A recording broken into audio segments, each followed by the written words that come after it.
disparaître est peut-être la meilleure décision de ta vie. Et si tu disparaissais un moment? Et si tu disparaissais 2 à 3 mois? Ou peut-être même 6 mois ou une année? Qu'est-ce qui se passerait? Laisse ton commentaire mode manuel, laisse ton like seulement à la fin de la vidéo si elle va t'aider d'une manière ou d'une autre. Et si tu disparaissais un moment? Et si disparaître était la meilleure décision que tu pouvais prendre pour ta vie? Et je dis disparaître, ce n'est pas mourir, ce n'est pas fuir, ce n'est pas abandonner, mais c'est vraiment disparaître intentionnellement, s'isoler intentionnellement. Le fait est que nous vivons dans un monde actuellement où nous sommes enclins à nous exposer constamment.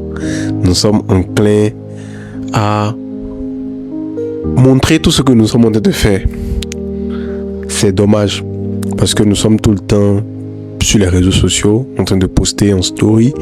Tu manges quelque chose, tu tires une photo, tu fais quelque chose, tu es en même temps de le poster, tu es en constante recherche de validation et par ricochet de jugement.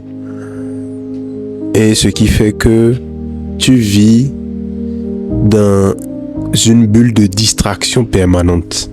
Cette distraction t'éloigne de tes objectifs. Et ici, je parle à ceux qui, tant soit peu, se sont fixés des objectifs et veulent réellement les atteindre. Les distractions qui sont dans ce bruit constant, qui sont dans cette recherche permanente de la validation, qui sont dans le jugement constant de l'entourage, quand tu montres ce que tu es en train de faire, ce que tu as envie de faire. Parce que, oui, comme nous vivons en société et que chacun pense qu'il doit opiner sur la vie de l'autre, c'est ce qui se passe malheureusement. Quand tu entreprends, pas le fait d'entreprendre, je ne veux pas dire forcément une entreprise, mais quand tu entreprends quelque chose, il y aura toujours des gens dans ton entourage qui viendront vouloir opiner sur ce que tu es en train de faire. Et cela peut, premièrement, générer un sentiment d'accomplissement bien avant que ce que tu dois faire soit accompli, ou ça peut te générer un sentiment de destruction ou bien de découragement. Parce que oui, on t'a dit des choses que tu n'avais pas besoin d'entendre, tout simplement. Il faudrait que tu comprennes que absolument aucune évolution n'est possible dans le bruit ou dans le jugement constant. Pour évoluer, il te faut de la clarté. Il faut de la clarté pour savoir ce que tu veux réellement.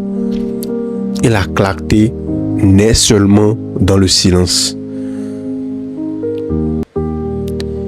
Toutes les fois que j'ai évolué, j'ai pris forcément par la disparition consciente. J'ai moi-même décidé de m'éloigner et de disparaître consciemment des distractions, de ne pas être disponible pour tout. En fait, disparaître, c'est ça.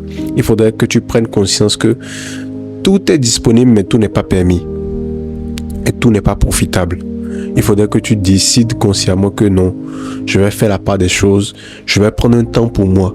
Parce que si tu es tout le temps là, tu n'as pas le temps de prospérer. Il te faut du temps pour toi-même, pour prospérer sur certains plans que toi-même tu as décidé que non, sur ces plans-ci, je vais prospérer et puis je vais évoluer. Parce que prospérer, ce n'est pas seulement quand on parle de l'argent.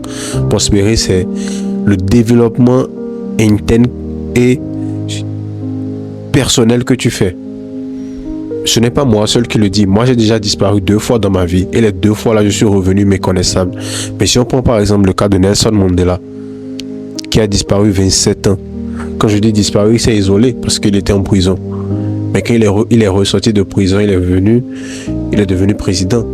Et Dieu seul sait tout ce qu'il a pris le temps de construire mentalement, physiquement, psychologiquement, spirituellement avant de ressortir. Parce que oui, là, tu as le temps pour toi, tu n'as pas le temps pour les distractions, tu n'as pas le temps pour les jugements, pour les avis des autres sur ce que tu as de faire. On peut encore prendre le cas de Isaac Newton, ça j'ai recherché, qui a développé une grande partie de cette théorie pendant la peste de 1665, isolé loin de l'université. Cette période est connue comme son annus mirabilis handgriff. C'est-à-dire quoi?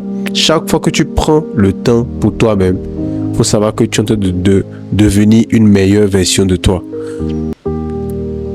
Et cette version que tu es en train de construire va forcément te servir dans le processus dans lequel tu es. Parce que la vie, c'est un processus. Et vu que tu es en train de prendre le temps pour te forger mentalement, physiquement, psychologiquement, sois sûr qu'il y a des épreuves qui t'attendront devant et qui auront besoin des ressources que tu as pris le temps de développer. Et c'est pour ça que je viens te dire encore une fois, et si tu disparaissais un moment? Et si tu prenais la peine de disparaître? Parce que disparaître, ce n'est pas abandonner le monde, c'est arrêter d'être accessible à tout. C'est retirer ton énergie de ce qui ne te profite pas. Et moi, je l'ai appliqué forcément. Et tu ne peux pas disparaître si tu veux plaire à tout le monde. Il faudrait que tu prennes conscience que tu viens en premier. Et si tu viens en premier, quand tu vas disparaître, il y aura des gens qui vont vouloir que tu reviennes. Il faudrait que tu expliques ou bien que tu aies le courage de dire non. Actuellement, je suis en phase de construction. Je suis dans une phase où j'ai besoin du temps pour moi-même. Et je suis sûr que ça va t'aider. Parce que ça m'a aidé. Et pour le faire, il ne faut pas juste s'isoler des gens, non. Parce que s'isoler comme ça aussi, ce n'est pas bien. Il faut le faire graduellement et intentionnellement. Premièrement, il faut que tu te fixes un objectif précis de ce pourquoi tu es en train de vouloir disparaître actuellement. Établis une routine. Fais et respecter cette routine-là. Couper les distractions inutiles, surtout les réseaux sociaux. Passer le moins de temps possible sur les réseaux sociaux. Il y a les temps d'écran qui peuvent t'aider dans cet objectif-là. Tu dois lire chaque jour. Ça, c'est très important. Prier et méditer et rehausser ton niveau spirituel. C'est ça qui va faire que tu reviendras en Bouddha. Bouddha a disparu pendant un bon moment. Il est revenu illuminé. Jésus a passé 30 jours dans le désert seul. Il est revenu illuminé. Jean, la disparition consciente est le seul moyen vers l'éveil. Et quand je dis l'éveil, c'est la meilleure version de toi. Je ne parle pas de l'éveil spirituel, quand bien même elle existe aussi, mais c'est la meilleure version de toi. C'est la meilleure version qui te permettra d'affronter le défi du prochain processus dans lequel tu vas rentrer. Alors, je te dis ici une fois encore, et si tu disparaissais un moment?